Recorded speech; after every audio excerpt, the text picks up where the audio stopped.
अस्सलाम वालेकुम बच्चों, कैसे हैं आप सब? उम्मीद है खैरियत से होंगे। बच्चों आज है HSSC 2 का सेकंड ईयर का हमारे पास फर्स्ट लेक्चर है और फर्स्ट लेक्चर में हम सेक्शन ए का फर्स्ट प्रैक्टिकल जो है उसको कवर करेंगे। तो हमारे पास कुछ बेसिक कॉन्सेप्ट्स आ जाते हैं जिनको देखना लाजमी है, क्योंकि बेसिक कॉन्सेप्ट्स जो हैं ये अगले 4-5 लेक्चर्स में चलेंगे, क्योंकि हमारे पास जो प्रैक्टिकल्स हैं वो इसी से रिलेटेड हैं। जो आज हम प्रैक्टिकल पढ़ेंगे उसी से रिलेटेड नेक्स्ट चलेंगे कुछ दिन। ठीक हो गया? तो आपने फोकस रखना है, ज़्यादा आपने जो ध्यान है वो देना है बेसिक कॉन्सेप्ट की तरफ, क्योंकि ये सेक्शन ए के भी कुछ प्रैक्टिकल्स हैं इस बेसिक कॉन्सेप्ट से रिलेटेड और सेक्शन बी के भी कुछ प्रैक्टिकल्स हैं इसी कॉन्सेप्ट से रिलेटेड, और उम्मीद है कि बायोलॉजी में भी एक प्रैक्टिकल कोई इसी कॉन्सेप्ट से रिलेटेड आएगा। ठीक है, तो हम शुरू करते हैं अपना बेसिक कॉन्सेप्ट यहाँ से मोलैरिटी से। मोलैरिटी की बात करें बच्चों, तो मोलैरिटी क्या होती है? हमारे पास इसकी डेफिनेशन अगर देखें, the amount of solute dissolve in पर डीएम क्यूब ऑफ सॉल्यूशन। ठीक है, कोई भी अमाउंट ऑफ सोल्यूट जिसको आपने डिसॉल्व किया है पर डीएम क्यूब ऑफ सॉल्यूशन, यानी कि जो सॉल्यूशन की अमाउंट है वो भी आपको गिवन है, सोल्यूट की अमाउंट भी कोई गिवन है, आपने इन दोनों को डिसॉल्व किया है। अब जो सॉल्यूशन आपके पास बन के आया है ना, उसकी कोई ना कोई मोलैरिटी होगी, जो मोलैरिटी ये बता रही होगी कि सॉल्यूशन में कितनी अमाउंट ऑफ सोल्यूट। ठीक है, फॉर एग्जांपल के तौर पे अगर आप यहाँ पर देखें, हमारे पास एक बीकर है। ठीक है,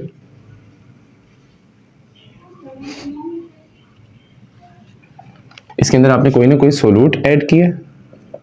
ठीक है, और कोई ना कोई सॉल्वेंट प्रेजेंट था इसके अंदर। अब ये क्या बन गया? कोई ना कोई सॉल्यूशन बन गया।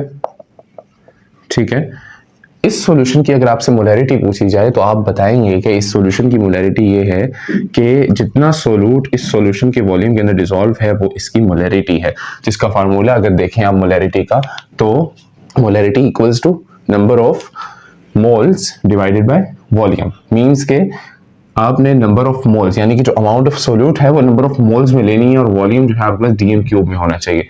ठीक है, तब आपके पास किसी भी चीज की मोलैरिटी आ सकती है।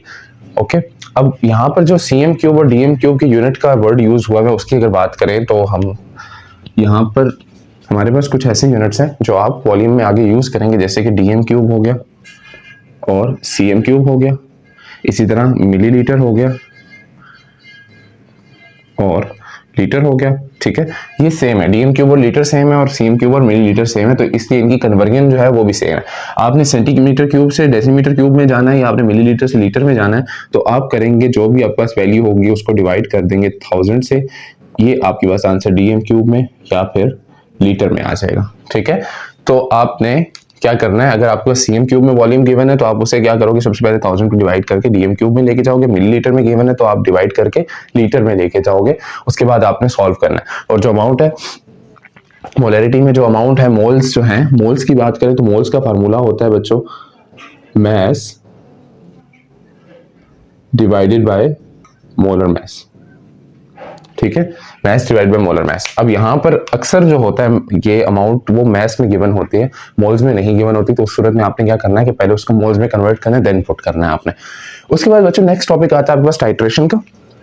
टाइट्रेशन की बात करें तो हमारे पास एक लेबोरेटरी मेथड है टाइट्रेशन, जो यूज करते हैं हम डिटरमिन करने के लिए unknown concentration of a solution bye reacting it with non concentration solution. ठीक है, हमारे पास क्या है, दो सॉल्यूशंस हैं, एक अननोन कंसंट्रेशन और एक नॉन कंसंट्रेशन सॉल्यूशन। मतलब कि एक वो सॉल्यूशन होगा जिसकी आपके पास मोलैरिटी और वॉल्यूम आपको पता होगा, और दूसरा वो सॉल्यूशन होगा जिसकी आपने मोलैरिटी या वॉल्यूम फाइंड करना होगा। ठीक है, एक चीज गिवन होगी दूसरी नहीं गिवन होगी, तो ऐसी सूरत में आपके पास दो सॉल्यूशंस होंगे, एक नॉन और एक अननोन। ये हम इसलिए करते होते हैं ताकि हम एक सॉल्यूशन की रिस्पेक्ट से किसी दूसरे सॉल्यूशन की मोलैरिटी बता सकें। ठीक है, या वॉल्यूम बता सकें। तो ये लेबोरेटरी में यूज किया जाता है, इस तरह प्रैक्टिकल परफॉर्म किए जाते हैं इसमें। ठीक है, तो उसके लिए एक फार्मूला यूज करते हैं M1V1 इक्वल्स टू M2V2। ठीक है, मींस के जो हमारे पास M1 है वो फर्स्ट सॉल्यूशन की मोलैरिटी है, जो V1 है वो फर्स्ट सॉल्यूशन का वॉल्यूम है। ये सॉल्यूशन आपके पास पहले से गिवन होगा। और M2V2 क्या आपके पास, M2 सेकंड सॉल्यूशन की मोलैरिटी और V2 सेकंड सॉल्यूशन का वॉल्यूम है, ये आपने बनाना होगा। ओके बच्चों, अब नेक्स्ट आती है इसकी टाइप्स। टाइट्रेशन की टाइप्स की अगर बात करें तो हमारे पास 3 टाइप्स आ जाती है टाइट्रेशन की। एसिड बेस्ड टाइट्रेशन आ गई, रिडॉक्स टाइट्रेशन आ गई, प्रेसिपिटेशन टाइट्रेशन आ गई। एसिड बेस्ड टाइट्रेशन क्या होती है कि जिसके अंदर एसिड और बेस का रिएक्शन होता है, उनकी टाइट्रेशन की जाती है। ठीक है, उनकी वॉल्यूम मोलैरिटी की बात की जा रही होती है। रिडॉक्स टाइट्रेशन क्या होती है, जिसके अंदर ऑक्सीडेशन रिडक्शन वाले रिएक्शंस होते हैं। ठीक है, रिडॉक्स रिएक्शंस होते हैं जिनमें हम उनकी मोलैरिटी और उनके वॉल्यूम की बात कर रहे होते हैं। ठीक है, नेक्स्ट आ गया आपके पास फॉर्मेशन ऑफ प्रेसिपिटेट या पीपीटी, ये जो होते हैं आपके पास प्रेसिपिटेशन टाइट्रेशन, इनमें क्या होता है कि जब प्रेसिपिटेशन बन रही होती है रिएक्शन के अंदर, प्रेसिपिटेट क्या होता है बच्चों, जो भी आपके पास जब भी कोई दो चीजें रिएक्ट करती हैं तो वो अगर एक दूसरे में डिसॉल्व ना हो सके तो एक चीज जो है वो जाके नीचे डिपॉजिट हो जाती है, उसे हम कहते होते हैं प्रेसिपिटेट, पीपीटी शॉर्ट फॉर्म में लिखते होते हैं। ठीक है, तो प्रेसिपिटेट क्या होता है कि जो नीचे डिसॉल्व नहीं होता, अनडिसॉल्विंग रह जाता है और नीचे जाके बैठ जाता होता है।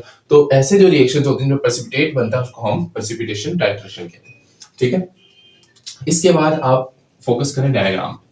डायग्राम को अगर आप बच्चे देखो, यहाँ पर हमारे पास अपरेटस है इसका, ये हमारे पास एक स्टैंड है, स्टैंड के साथ यहाँ पर ब्यूरेट लगा हुआ है और ब्यूरेट के नीचे हमारे पास एक कॉनिकल फ्लास्क पड़ा हुआ है। कॉनिकल फ्लास्क में आपने कोई ना कोई सॉल्वेंट ऐड करना है, ठीक है, और ब्यूरेट के अंदर आपके पास कोई ना कोई सॉल्यूशन होगा, ठीक है, या फिर कॉनिकल फ्लास्क में आपके पास एक सॉल्यूशन होगा और ब्यूरेट में आपके पास दूसरा सॉल्यूशन होगा। अभी ब्यूरेट क्या होता है, ये बेसिकली ब्यूरेट आपने ऊपर लगाया हुआ होता है, इसके साथ यहाँ पर स्टॉपर लगा होता है जिससे आप कंट्रोल करते हैं कि कितनी अमाउंट जानी चाहिए नीचे वाले सॉल्यूशन में। पहले आप ज्यादा से ज्यादा अमाउंट भेज रहे होते हैं, जैसे जैसे आपके पास जो रिजल्ट है वो आना शुरू होता है तो आप सॉल्यूशन की अमाउंट जो है वो कम करनी शुरू कर देते हैं। तो ऐसी सूरत में आप स्टॉपर को हल्का हल्का स्टॉप करते जाते हैं, ये ड्रॉप नीचे छोड़ रहा होता है।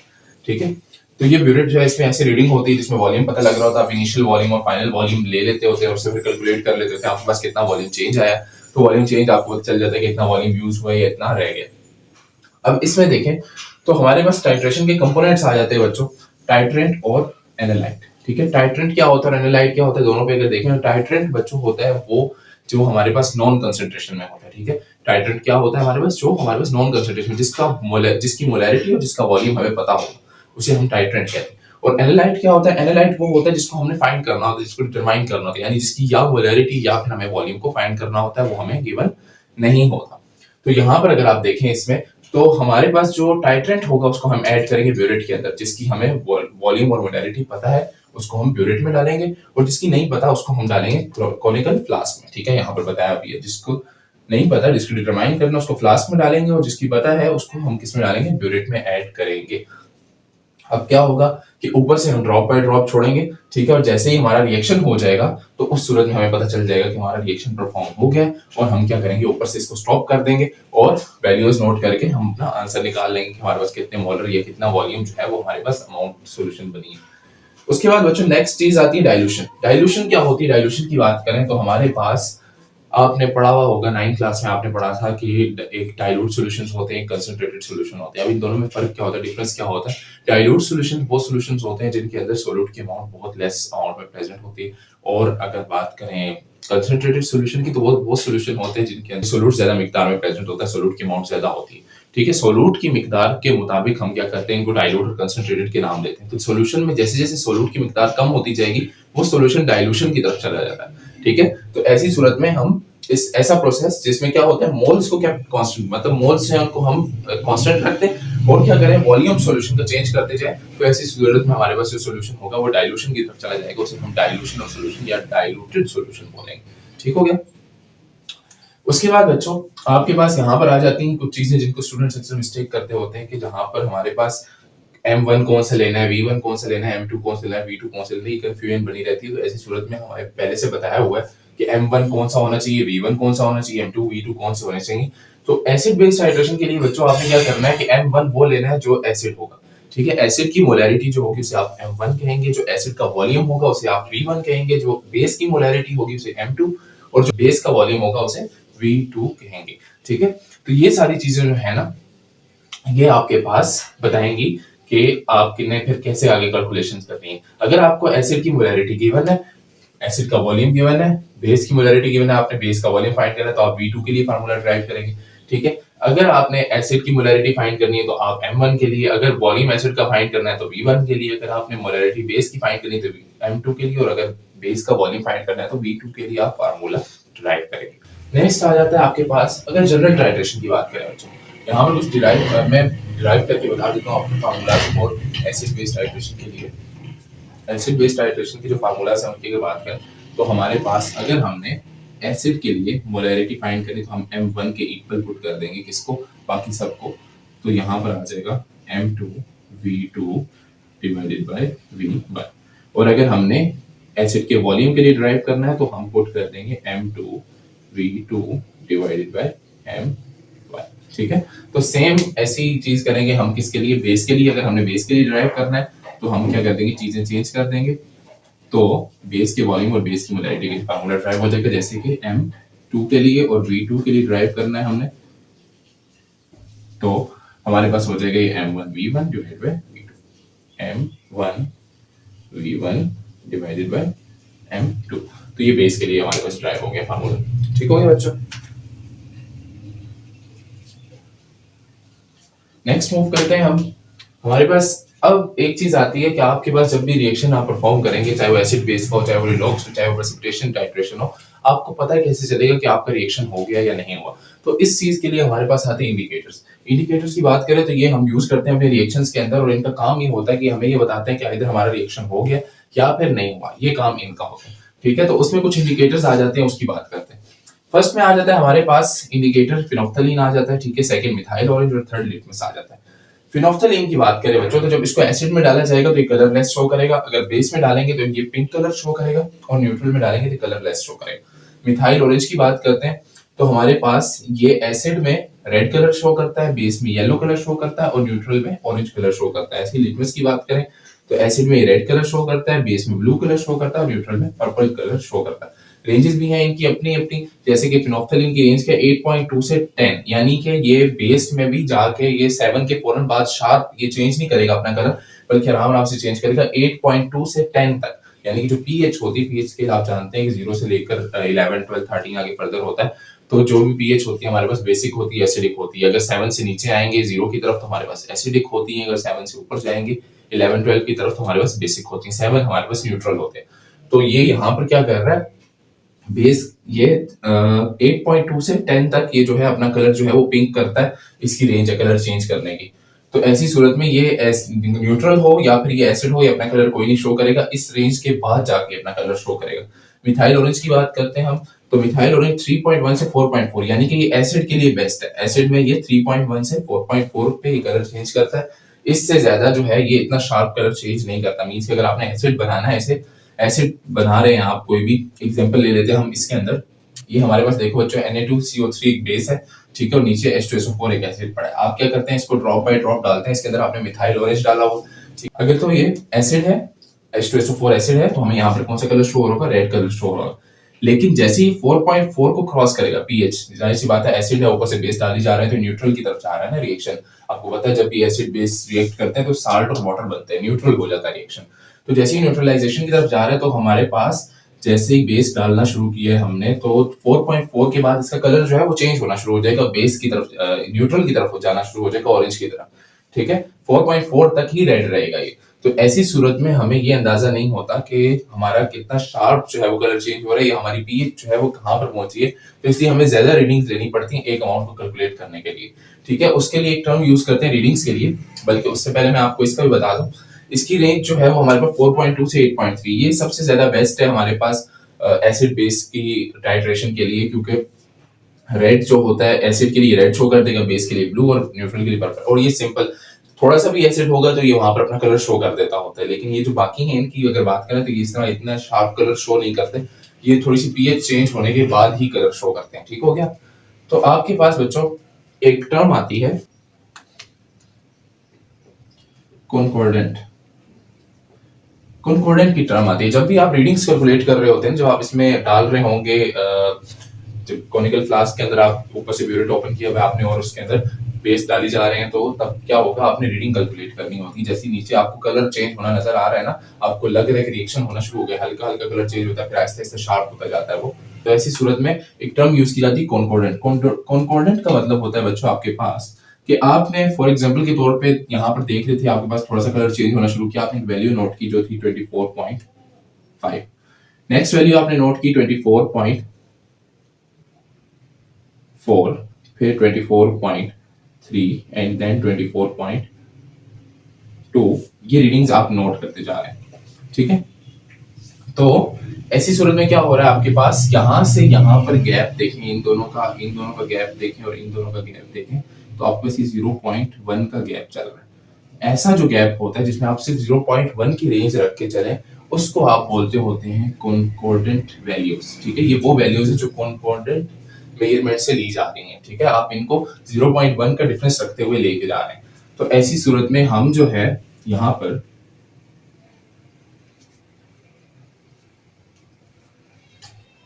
प्रिसाइज वैल्यूज होती हैं ये बहुत ज्यादा, ठीक है, प्रिसाइज वैल्यू होती हैं, मींस कि आपने इनके दरमियान प्रिसीजन रखनी है 0.1 की, इनके दरमियान ज्यादा गैप नहीं होना चाहिए, नहीं तो आपकी वैल्यू आगे पीछे हो जाएगी।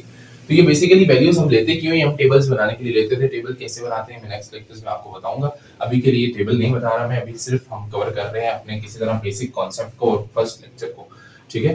तो आपके पास आ जाता है ये सारे इंडिकेटर्स जो हैं ये आपके पास यूज होते हैं ऐसे रिएक्शंस में, जब भी आप परफॉर्म कर रहे होते हैं लेबोरेटरी के अंदर, तो उनमें इंडिकेटर्स यूज करते हुए ही आप पता लगाते होते हैं कि आपका रिएक्शन हो गया है या नहीं हुआ। ऐसे ही आपको पता नहीं चलता क्योंकि आपके पास व्हाइट सॉल्यूशन है, वो व्हाइट ही रहेगा, तो आपको कैसे पता चलना है कि इसमें रिएक्शन हो गया, ठीक है। तो इंडिकेटर्स का यूज करना लाजमी होता है।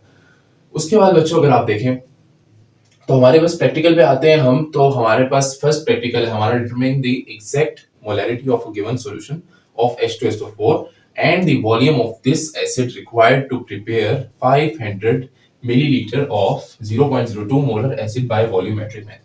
अब ये कह रहे क्या है कि डिटरमाइन करें exact molarity of a given solution. एक गिवन सॉल्यूशन है हमारे पास, अब इन्होंने नहीं बताया हुआ कि कौन सा गिवन सॉल्यूशन, लेकिन चूंकि हमने एक्सपेरिमेंट खुद परफॉर्म करना है तो हम अपनी तरफ से हमारा जो लेबोरेटरी में पड़ा हुआ गिवन सॉल्यूशन उसको सपोज करें कि हमारी एक लेबोरेटरी है, हम उसमें एक्सपेरिमेंट कर रहे हैं और हमने क्या किया अपनी तरफ से गिवन सॉल्यूशन ले लिया, ठीक है। H2SO4 का गिवन सॉल्यूशन है, उसमें क्या है वॉल्यूम उसका, उन्होंने कहा है कि उसका वो वॉल्यूम फाइंड करें जिससे हम क्या कर सकें 500 मिलीलीटर ऑफ 0.02 मोलर एसिड बना सकें वॉल्यूमेट्रिकली। ये वॉल्यूमेट्रिक मेथड का वर्ड यूज कर दिया ना, तो ये टाइट्रेशन इन्वॉल्व हो गई है यहाँ पर, ठीक है, टाइट्रेशन करनी है हमने। तो ऐसी सूरत में हम सबसे पहले जो वर्क करेंगे वो करेंगे हम जो हमारा गिवन सॉल्यूशन है उस पर, यानी कि हम एक सॉल्यूशन बनाने लगे हैं। अभी आप देखें तो हमारे पास यहाँ पर एक रिएक्शन है H2SO4 का Na2CO3 के साथ, जिसमें Na2SO4 plus H2O plus CO2 बनता है, ठीक है। ये हमने रिएक्शन करवाया, किस लिए करवाया, ताकि हम जो अपने हमारे पास मौजूद एसिड पड़ा हुआ है H2SO4 उसकी हम मोलैरिटी पता कर लें, क्योंकि हमें वॉल्यूम तो आगे फाइंड करना होगा नेक्स्ट जब हम इसको सॉल्व करेंगे। तो सबसे पहले हमें जो चीज चाहिए हमें उसकी मोलैरिटी चाहिए जो हमारे पास स्टॉक में पड़ी हुई। तो उसे पता करने के लिए हमने क्या किया, एक हमने लिया Na2CO3 को हमने भर लिया ब्यूरेट के अंदर। ब्यूरेट के अंदर क्यों भरा है वैसे, क्योंकि हमें इसकी मोलैरिटी भी पता है, इसका हमें वॉल्यूम भी पता है, ये हमारे पास नॉन सॉल्यूशन है, ठीक है। और हम क्या करेंगे दूसरा H2SO4 को यहाँ पर भर लेंगे इसके अंदर, जो कॉनिकल फ्लास्क है। क्यों इसके अंदर रखा है, क्योंकि हमें इसकी मोलैरिटी फाइंड करनी है, ठीक है, वॉल्यूम हमें सिर्फ इसका पता है। अब करते क्या है, मोलैरिटी देखें Na2CO3 की हमारे पास 0.1 मोलर है, जिसको चूंकि ये बेस है तो हम इसे M2 कहेंगे, ठीक है। वॉल्यूम क्या है Na2CO3 का हमारे पास 20 सेंटीमीटर क्यूब, ठीक है, और इसको हम कन्वर्ट करेंगे डेसीमीटर क्यूब में, तो 1000 में डिवाइड करेंगे तो 0.02 डेसीमीटर क्यूब आ जाएगा, और इसी को हम V2 कहेंगे क्योंकि ये बेस का वॉल्यूम, ओके। उसके बाद आया था हमारे पास वॉल्यूम ऑफ H2SO4 यानी कि एसिड का वॉल्यूम, जिसे हम V1 कहेंगे, और ये 25 सेंटीमीटर क्यूब हमें गिवन है। उसमें हमने क्या किया, 25 को डिवाइड किया 25 को 1000 पे, तो डेसीमीटर क्यूब में कन्वर्ट हो गया, 0.025 डेसीमीटर क्यूब आ गया, ओके। उसके बाद हमने जो चीज फाइंड करनी है वो आ गई हमारे पास मोलैरिटी ऑफ H2SO4। अब ये एसिड की मोलैरिटी है तो इसे हम क्या लिखेंगे, M1 लिखेंगे, मैं पहले आपको बता चुका हूं। अब इनको सॉल्व करते हैं। सॉल्व करने के लिए हम टाइट्रेशन का फार्मूला यूज करेंगे, M1V1 इक्वल्स टू M2V2, जिसे हम वॉल्यूमेट्रिक मेथड कहते हैं, ये वॉल्यूम फाइंड करने के लिए। अब इसमें हम क्या करेंगे, मोलैरिटी हमने चूंकि फाइंड करनी है M1, एसिड की मोलैरिटी फाइंड करनी है, इसलिए हमने M1 लिखा, फार्मूले को रीअरेंज किया, वैल्यूज पुट की। वैल्यूज पुट करने के लिए हम क्या करेंगे, 0.1 यहाँ पर पुट किया M2 की जगह पर, V2 की जगह पर हमने 0.02 पुट किया, और नीचे हमने जो है V1 पुट किया, यानी कि जो V जाकर डिवाइड हुआ था इसकी जगह पे इसका वॉल्यूम जो एसिड का वॉल्यूम है उसको हमने पुट कर दी। पुट करने के बाद हमारे पास बच्चों आंसर आ रहा है 0.08 मोलर। ये जो सॉल्यूशन हमारे पास आया इसकी मोलैरिटी क्या है, 0.08 मोलर। अब ये हमारे पास बन गया हमारा गिवन सॉल्यूशन, यानी कि हमारे पास स्टॉक में पड़ा हुआ है, लैब में पड़ा हुआ है, हमें पता चल गया कि जो हमारा लैब वाला सॉल्यूशन है इसकी मोलैरिटी इतनी है, ठीक है, हमने उसकी मोलैरिटी निकाल ली। अब क्या करते हैं हम नेक्स्ट, अब हमने जो इन्होंने बताया था वो काम करते हैं, यानी 500 मिलीलीटर ऑफ 0.02 मोलर सॉल्यूशन में कितना वॉल्यूम जो है हमें चाहिए होगा। तो हम करने के लिए क्या करते हैं कि हमारे पास अब यहाँ पर फिर से आ गई चीजें, लेकिन इस दफा जो है हमारे पास जनरल आएंगे। अब जनरल देखें, पहले हमने एसिड बेस देखी थी, अब जनरल देख लें, फिर हम उसमें चलते हैं। अब जनरल टाइट्रेशन जो होती है, कोई भी जनरल टाइट्रेशन जिसमें एसिड बेस का जिक्र नहीं किया हुआ, आपको ऐसी ही कोई सॉल्यूशन पहले से दिया हुआ है और आपको फिर बाद में दूसरा सॉल्यूशन बनाने का कहते हैं, तो उसके अंदर ये सीन होगा कि आपने M1 जो होगी ना, वो आपके पास इनिशियल कंसंट्रेशन या जो फर्स्ट सॉल्यूशन आपके स्टॉक में पड़ा हुआ है उसकी कंसंट्रेशन होगी। V1 क्या होगी, जो वॉल्यूम उसका है, जो स्टॉक में सॉल्यूशन पड़ा हुआ है उसका जो वॉल्यूम आपने लिया है नॉन सॉल्यूशन जो है उसका वॉल्यूम आपके पास क्या होगा, V1 होगा। और M2 क्या होगा, आपके पास फाइनल कंसंट्रेशन जो आपने नया सोल्यूशन जो बनाया है या नया सोल्यूशन जो नई कंसंट्रेशन आपको पता लगी वो M2 होगी, और V2 क्या होगी, नए सोल्यूशन का वॉल्यूम होगा। अब यहाँ पर देखें आप, तो हमारे पास आ जाता है M1 क्या होगा, जो हमारे पास स्टॉक में पड़ा है पहले से जो हमने प्रिपेयर किया 0.08 मोलर H2SO4 आ जाता है। उसके बाद M2 क्या आ जाएगा, जो हमने बनाना है उसका मोलर, उसकी मोलैरिटी आ जाएगी, और वॉल्यूम उसका आ जाएगा सोल्यूशन का V2 जो हमने बनाना है, और V1 क्या है, जो हमारे पास पहले से पड़ा हुआ है उसका वॉल्यूम, ठीक है, स्टॉक वाले जो सोल्यूशन है उसका वॉल्यूम।